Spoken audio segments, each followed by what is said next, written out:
que el Señor está dándole a la iglesia, a sus hijos, a los ministerios. Yo no sé si ustedes se han dado cuenta que desde los años 90 en adelante se fue introduciendo en la iglesia, no en todas, pero en muchas congregaciones, sobre todo, y lo digo con conocimiento de causa, y lo pueden comprobar ustedes, por ejemplo, en miles de mensajes que circulan por las redes sociales, en los ambientes más bien de corte pentecostal, un lenguaje que no tiene nada que ver con el lenguaje bíblico que se utilizó durante muchísimo tiempo en las congregaciones. Se comenzaron a emplear palabras como activar la fe, decretar, declarar. Un lenguaje que se ha utilizado totalmente fuera de contexto y es un lenguaje que no tiene absolutamente nada que ver con lo que nos enseña la palabra. Yo espero que muchas denominaciones y muchos pastores y muchos que se han autoproclamado pastores y muchos que se han autoproclamado profetas y muchos que se han nombrado a sí mismos apóstoles, pues reflexionen sobre todo este lenguaje que lo que ha hecho es contaminar y malcriar y maleducar a la iglesia. ¿Cómo que activar la fe? ¿Cómo que declarar y decretar?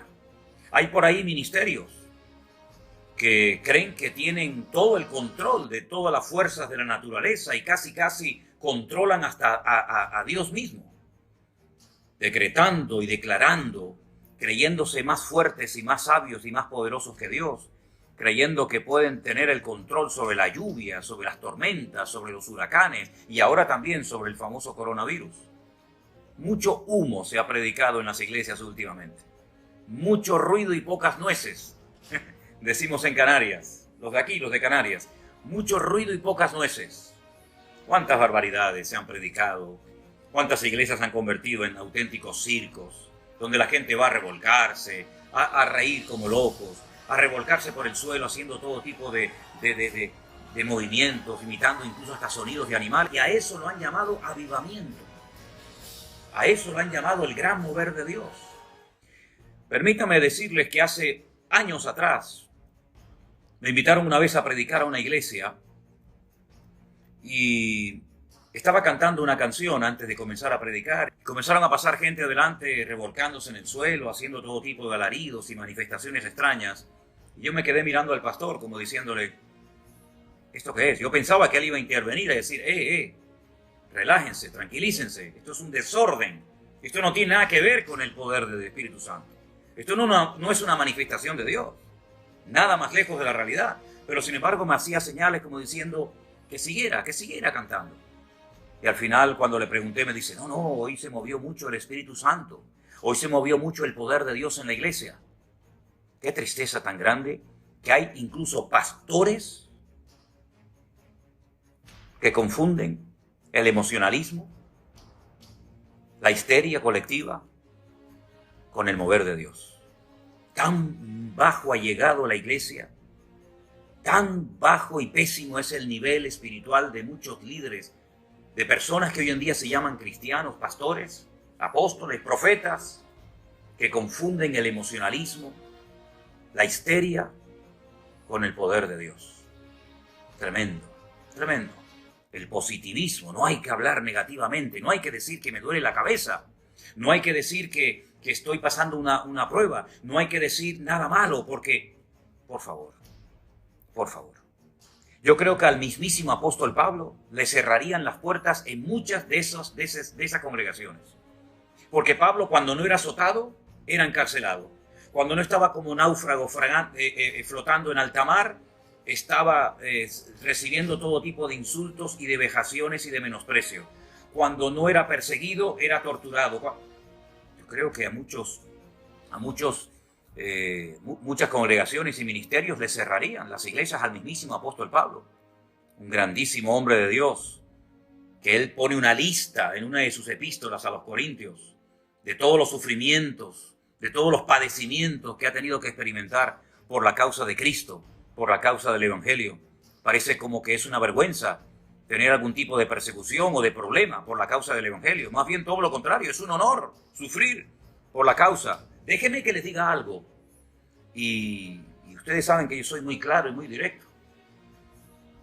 Si alguna persona ve en su congregación que se están predicando cosas que no tienen nada que ver con la Biblia, que atentan contra la sana doctrina, si alguno de los que me está viendo y escuchando en esta noche, o en esta tarde o en esta mañana, depende del país en el que me estén viendo, sabe perfectamente con la palabra de Dios en la mano que se están haciendo, que se están diciendo barbaridades, que no tiene nada que ver con el Evangelio, si usted permanece en ese lugar, usted se hace copartícipe de ese desorden. Si usted lo cuestiona, si usted lo critica, si usted sabe que se están haciendo las cosas mal, ¿para qué sigue ahí? ¿Para qué sigue ahí? ¿Qué está haciendo ahí? ¿Se acuerdan cuando el apóstol Pablo dice en el libro de los Hechos que guardaba la ropa de los que estaban apedreando a Esteban? Es verdad, él no apedreó a Esteban, él no le tiró ninguna piedra, pero fue copartícipe del crimen, del asesinato contra Esteban, diácono de la iglesia primitiva. Por lo tanto, mi consejo es: salga inmediatamente de todo lugar donde Cristo no sea el centro. Salga de cualquier lugar donde la palabra de Dios ha sido desplazada por el hombre, por la música o por cualquier otro mover. Porque en la iglesia a quien tenemos que levantar en alto y glorificar y exaltar es a nuestro Señor Jesucristo. No me extraña que el Señor haya dicho: basta, basta de tanto apostolado falso, basta de tanta profecía falsa, basta de tanto lenguaje de psicología barata, basta de tanto desorden, de tanto circo en la casa de Dios. ¿Qué hizo el Señor Jesucristo cuando entró al templo de Jerusalén? ¿Qué hizo? Lo tuvo que limpiar. Volcó las mesas de los cambistas, echó fuera toda la basura que los líderes religiosos de la época, con Anás y Caifás, que eran yerno y suegro a la cabeza, habían consentido en la casa de Dios. ¿Y qué dijo el Señor? Mi casa, que tenía que haber sido para todas las naciones una casa de oración, vosotros la habéis convertido en una cueva de ladrones. En una cueva de ladrones.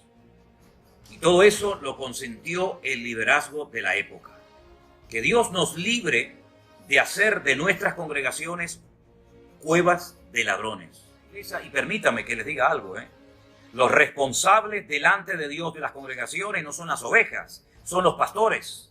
Y son los pastores los que han permitido que estas cosas entren en las congregaciones, y son muchos pastores los que incluso ellos mismos las han traído a la congregación, creyendo que ese era el método, que esa era la varita mágica que iba a traer crecimiento, avivamiento, prosperidad y bendición al cuerpo de Cristo.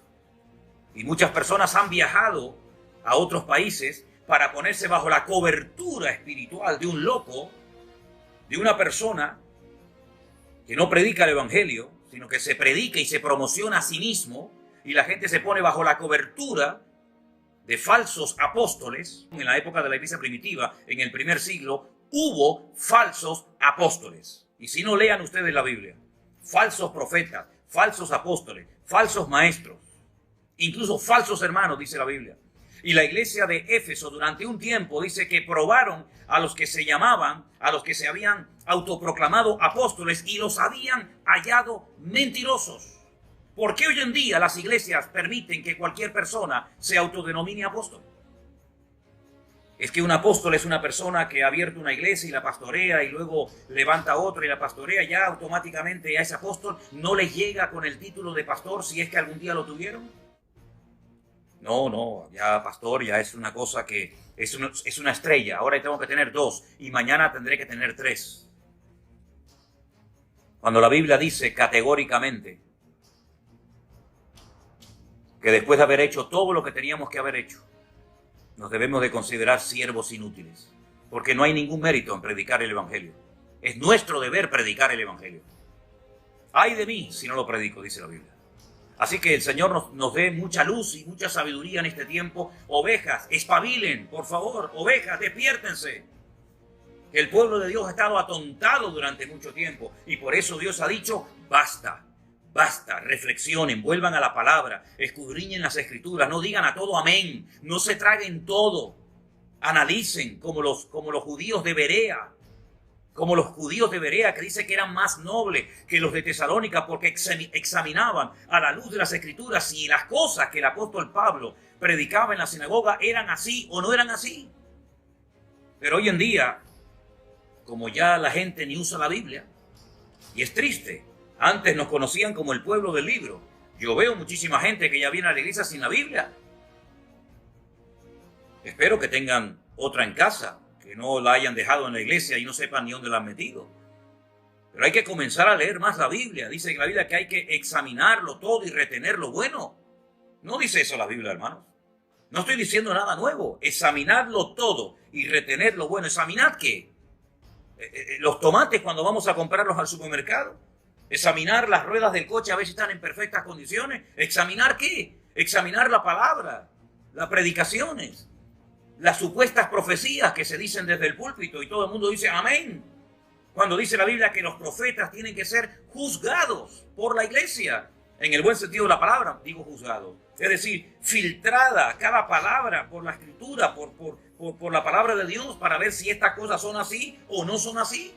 Por lo tanto, yo espero que en este tiempo de espera, en este tiempo de tranquilidad en el que el Señor nos tiene a todos, pues volvamos a la fuente, volvamos al origen de la palabra y nos demos cuenta de que muchas cosas se podían haber evitado, muchas divisiones en las iglesias se podían haber evitado, muchas heridas que la gente ha sufrido sin necesidad se podían haber evitado, si en vez de haber dicho a todo amén, amén, amén, sí, guana, hubiéramos ido a la palabra y dijéramos un momento, alto, aquí en la palabra de Dios no dice eso. Usted está totalmente equivocado. ¿Cuántos ministerios han venido a España? Yo hablo de España, es lo que más cerca tengo y conozco. ¿Cuántos ministerios han venido a España y han enseñado auténticas barbaridades? Y han dado profecías a diestra y a siniestra. ¿Y quién se lo ha permitido? ¿Quién los invitó? ¿Quién los trajo? ¿Quién les subvencionó el billete? ¿Quién los metió en un hotel? Entonces, esas cosas tienen que cambiar. Lo que no podemos hacer es traer a España o a nuestras congregaciones, a nuestros países, ministerios que lo único que quieren es vivir del cuento, vivir como reyes, con el cuento y con la cosa de que son famosos predicadores, apóstoles y profetas, y lo que hacen es muchas veces hacer es daño y enseñar cosas que no están en la palabra de Dios. Dejemos de imitar al ministerio de aquí, al ministerio de allá, cómo ora, cómo reprende, cómo canta, cómo se mueve. Por favor, que cada uno se mueva según la gracia que Dios le ha dado. ¿No es eso lo que dice la Biblia? ¿No es eso lo que dice la Biblia? Que tenemos que movernos según la gracia y el don que Dios nos ha dado. No tenemos que imitar a nadie. Empecemos a mirar a Dios. Empecemos a mirar al Señor.